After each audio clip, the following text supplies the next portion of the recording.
Just the other night, down at the parade, my wife and I ran into my old chicken wing.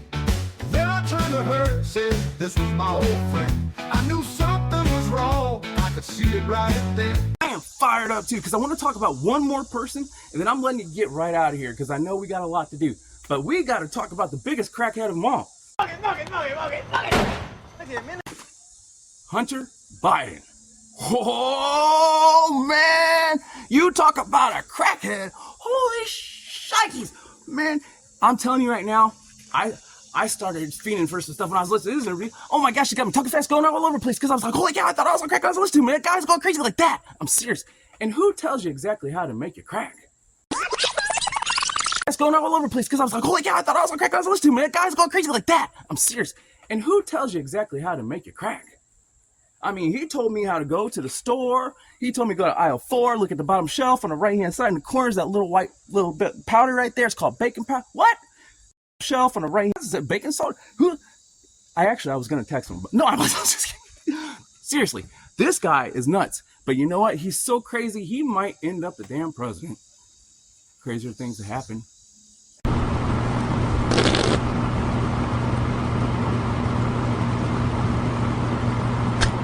Everyone's getting away scot-free with everything anymore, so who the hell knows?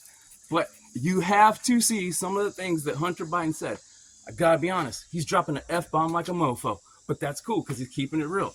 He should have kept it real and honest before he went over there with that stupid-ass laptop and all that crap. You know what? He is a shady character, and he was in the crack house with a bunch of crack whores. You cannot tell me that he don't have those tendencies still. Come on. Don't worry. I know he does, because he is. I'm telling you, if you drop a piece, you know what? Take a little piece of paper and drop it on the ground. Watch him. It'll be like those doves, or no. What's those little seagulls at the Kroger? These little seagulls come down there.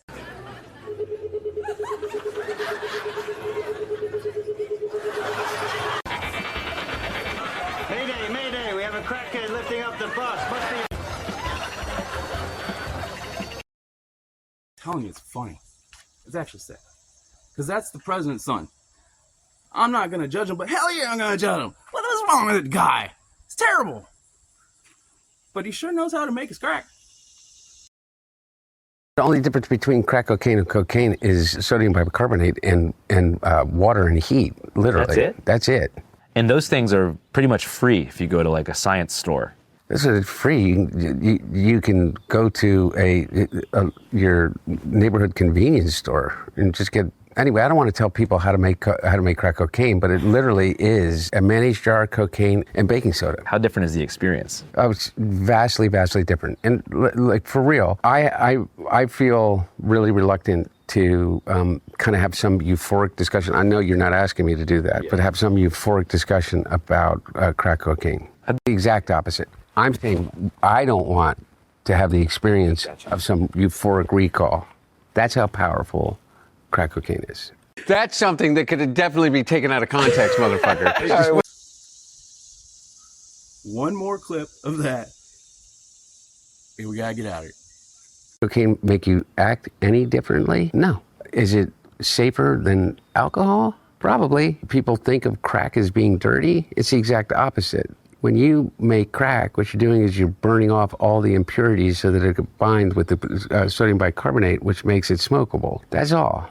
You know, all of these actors and, you know, people in the past that talked about they had a problem with cocaine and freebasing. They were smoking crack. So straw on the stove is the same thing? Not exactly, but close to it.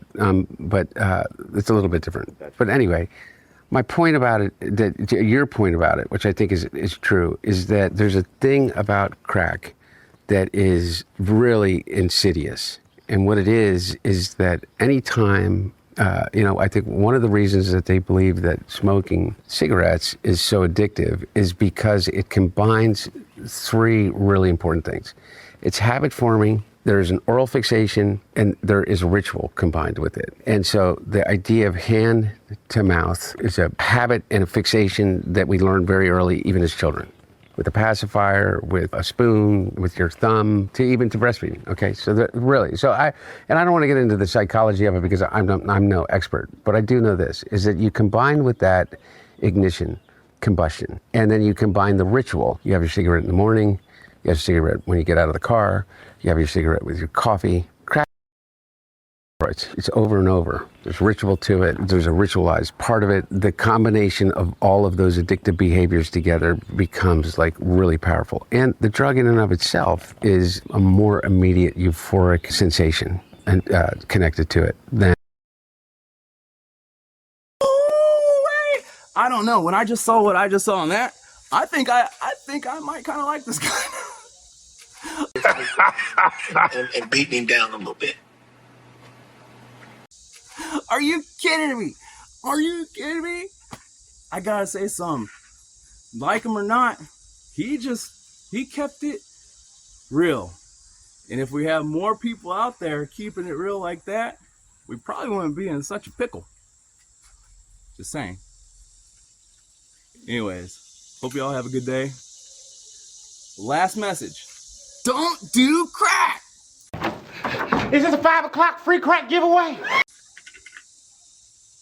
Peace.